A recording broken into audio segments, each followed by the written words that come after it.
اٹھ گئی۔ مسز شیرازی کی مدد سے اپنی پسند کا فرنیچر منتخب کر کے عدیل احمد کو میسیج بھیجنے کے بعد جب وہ فارغ ہوئی تو فارس کا میسیج آ گیا۔ نوٹیفیکیشن ریکارڈنگ کی تھی۔ وہ بدمزہ ہوئی کہ اگر وہ میسیج لکھ کر بھیجتا تو ٹک بلو آف کر کے وہ آرام سے میسیج پڑھ سکتی تھی، مگر یہاں تو پیغام جاننے کے لیے ریکارڈنگ سننا ضروری ہو گیا تھا، اور ریکارڈنگ تو ہر حال میں اشارہ دیتی ہے کہ اسے سن لیا گیا ہے۔ موبائل سائڈ ٹیبل پر رکھ کر وہ میگزین کی ورق گردانی کرنے لگی تھی۔ فارس وجدان کو بالکل اسی طرح سے نظر انداز کرنا تھا جیسے وہ کرتا تھا، مگر یہ سسپینس کہ اس نے کیا کہا ہوگا یہ اسے کوئی بھی کام نہیں کرنے دے رہا تھا۔ فیشن میگزین کی رنگ برنگی تصویروں سے اس کی دلچسپی ختم ہو گئی تھی۔ میگزین رکھ کر موبائل اٹھا لیا۔ اس کا ایک واٹس ایپ گروپ تھا جس کی بس وہی اکلوتی ممبر اور اکلوتی ایڈمن تھی۔ فارس کی ریکارڈنگ پلے کیے بغیر اسی گروپ میں شیئر کی، پھر تسلی سے سننا شروع کیا۔ جانتا ہوں تم مجھے سن رہی ہو، یہ ٹرک مجھے بھی آتی ہے۔ گڑبڑا کر موبائل بند کر کے پرے رکھا جیسے وہ ابھی کے ابھی موبائل سے نکل آئے گا۔ مصیبت! بڑبڑا کر اٹھ گئی۔ موبائل اس نے کمرے میں ہی چھوڑ دیا۔ رات گئے تک فارس کی کئی میسیجز، کئی ریکارڈنگز اور کئی تصویریں موصول ہوتی رہیں، مگر اس نے اس کا ہر میسیج اندیکھا رہنے دیا، بالکل ویسے ہی جیسے وہ اندیکھی رہ جاتی تھی۔ دیوار گیر کھڑکیوں کے سامنے وہ صوفے پر آلتی پالتی مارے بیٹھی ہوئی تھی۔ کچھ کاغذات ٹیبل پر بکھرے تھے اور کچھ اس کے برابر میں صوفے پہ رکھے ہوئے تھے۔ چند ایک ہاتھوں میں تھے جنہیں وہ یکسوئی سے پڑھ رہی تھی۔ ہر تھوڑی دیر بعد اس کی آنکھوں کا تاثر بدل سا جاتا تھا، نمی ٹھہر سی جاتی تھی، دل تھم سا جاتا تھا۔ وہ ایک ایک لفظ، ایک ایک امید، ایک ایک تسلی، ایک ایک پیغام سمجھ کر پڑھ رہی تھی۔ اس کے سر اٹھا کر مسز شیرازی کو دیکھا۔ وہ کینوس کی طرف متوجہ تھی، مگر گاہے بگاہے اس کو بھی دیکھ لیا کرتی تھی۔ اس کے تاثرات انہیں ایک الوہی سی خوشی دیتے تھے، جیسے وہ کچھ سمجھ رہی ہے، بدل رہی ہے۔ آپ اس طرح آیات کو کیسے سمجھ لیتی ہیں؟ وہ کہے بنا نہ رہ سکی تھی۔ ویل چیئر کو حرکت دیتے ہوئے وہ کچھ آگے ہوئی تھی اس کے قریب، پھر ہاتھ بڑھا کر کچھ صفحات اٹھا لیے تھے۔ لبوں پر مبہم سی مسکراہٹ اوپر کا معدوم ہو گئی تھی۔ جو صفحہ ہاتھ میں تھا وہ مکمل زرد رنگ کا تھا۔ زرد رنگ کے صفحے پر وہ ہمیشہ آیات لکھا کرتی تھی۔ گلابی صفحات پر ان کا ریسرچ ورک ہوتا تھا۔ ہلکے سبز مائل صفحے پر ٹو دی پوائنٹ وہ بات کو تحقیق کا حصہ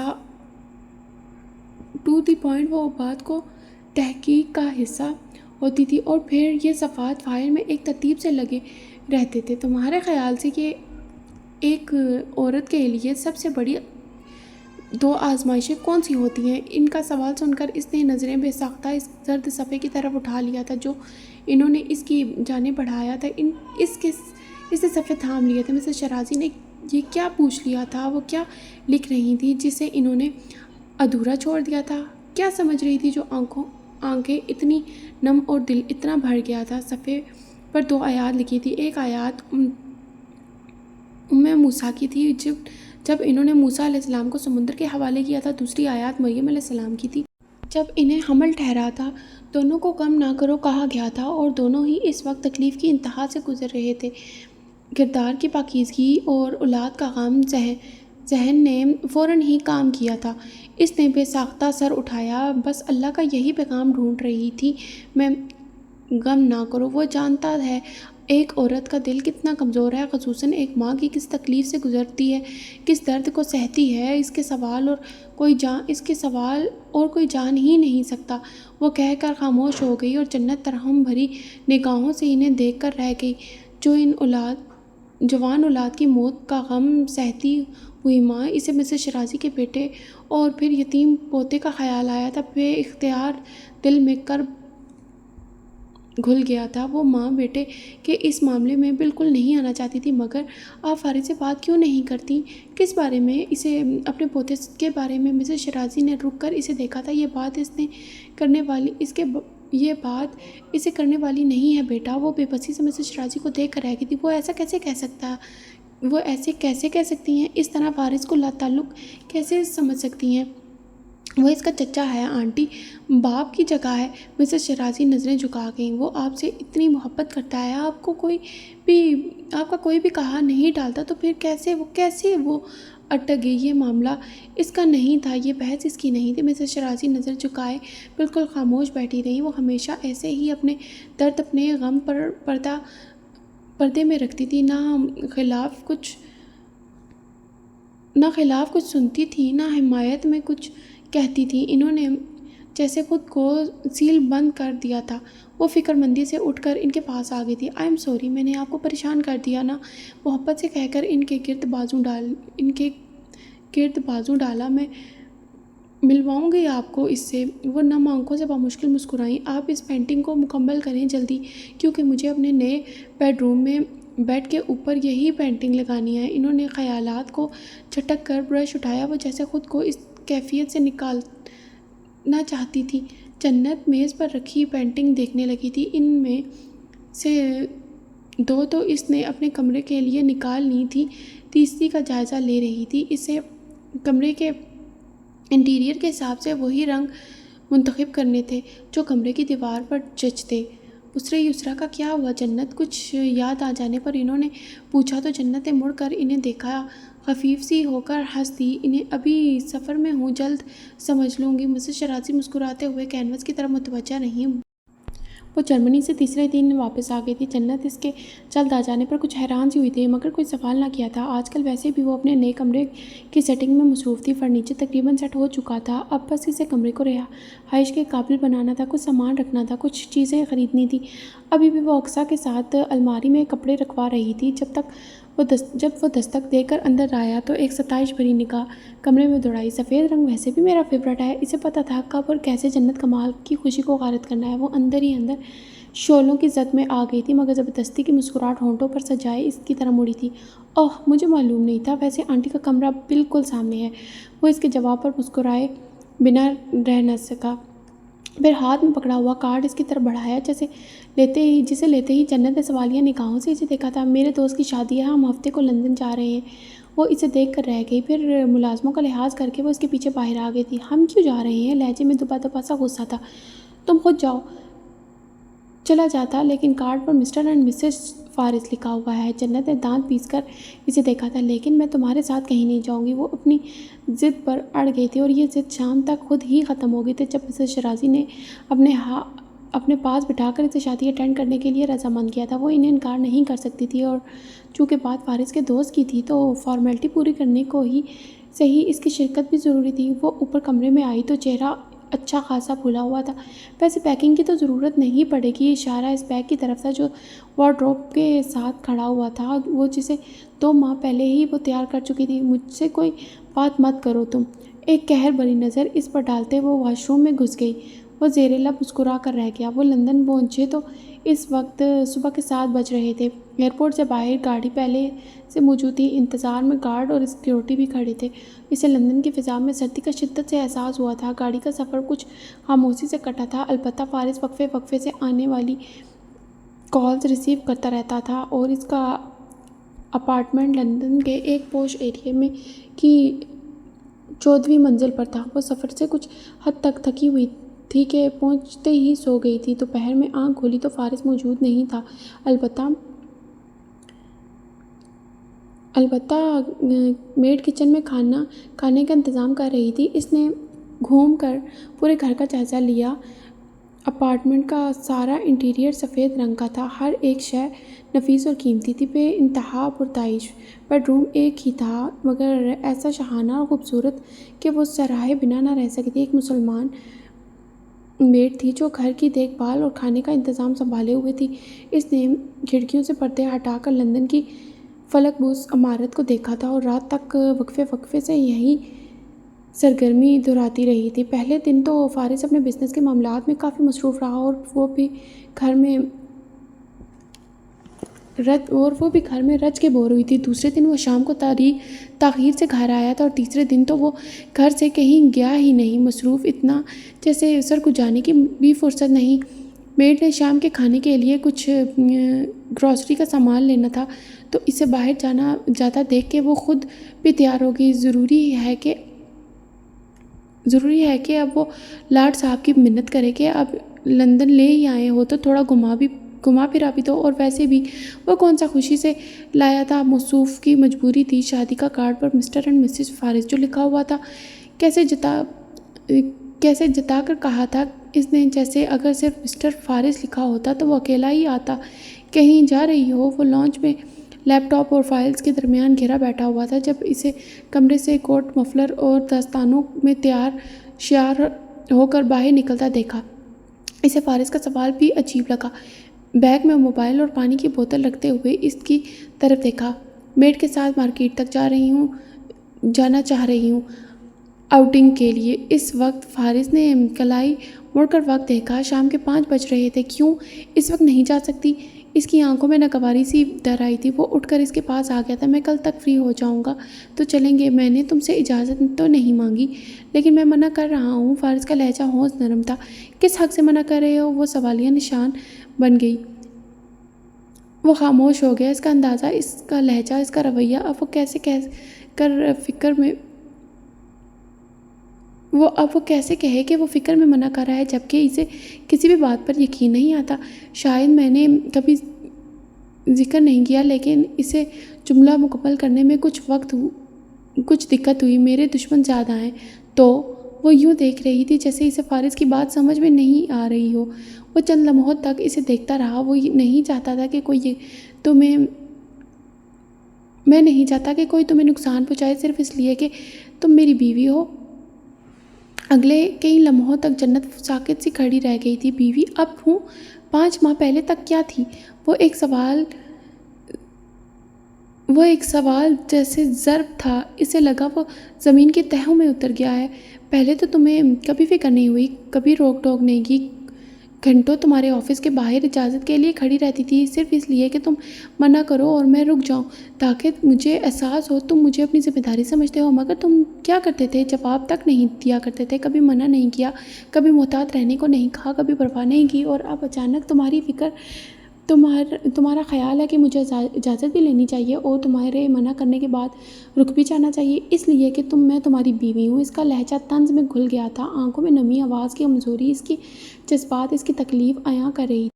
مجھے وہ کار ایکسیڈنٹ کے وقت والے تمہارے تاثرات نہیں بھولے۔ تب تم چاہتے تھے کہ میں مر جاؤں۔ میری حادثاتی موت تمہارے بہت سے مسائل کو حل کر دیتی ہے نا؟ وہ اس کی آنکھوں میں اپنے لیے شک، غصہ، بدگمانی، بے اعتباری جیسے تاثرات دیکھتا بالکل خاموش کھڑا تھا۔ اب بات بچے کی ہے تو تمہیں فکر ہو رہی ہے، لیکن تم سے زیادہ فکر مجھے ہے۔ بیگ ایک کندھے سے دوسرے کندھے پر ڈالا۔ ہمیشہ کی طرح فارس کے تاثرات اس کی سمجھ سے باہر تھے، مگر اس کی آنکھیں، فارس وجدان کی آنکھیں، وہ دروازہ کھول کر باہر نکل گئی۔ بند دروازے کے اس پار لفٹ کے عین سامنے وہ سر جھکائے کھڑی رہی، آنکھیں آنسوؤں سے لبالب بھرنے لگی تھیں، چہرہ جذبات کی شدت سے سرخ ہو رہا تھا۔ اسے بہت رونا آ رہا تھا مگر وہ رونا نہیں چاہتی تھی۔ فارس کی میڈ کے سامنے تو بالکل بھی نہیں۔ آنکھیں صاف کر کے اطراف میں گرتی لٹوں کو پیچھے آڑسا، مفلر کو اچھی طرح سے لیتی آگے بڑھ گئی تھی۔ چلیے جی، آج کی ہماری ایپیسوڈ یہیں تک ہے۔ امید ہے کہ آپ سب کو ہمارا یہ ناول پسند آ رہا ہوگا، اور اگر آپ کو یہ پسند آ رہا ہے تو پلیز لازمی ہمارے اس چینل کو سبسکرائب بھی کر دیا کریں۔ ملیں گے کل ایک نیکسٹ ایپیسوڈ کے ساتھ۔ شکریہ، اللہ حافظ۔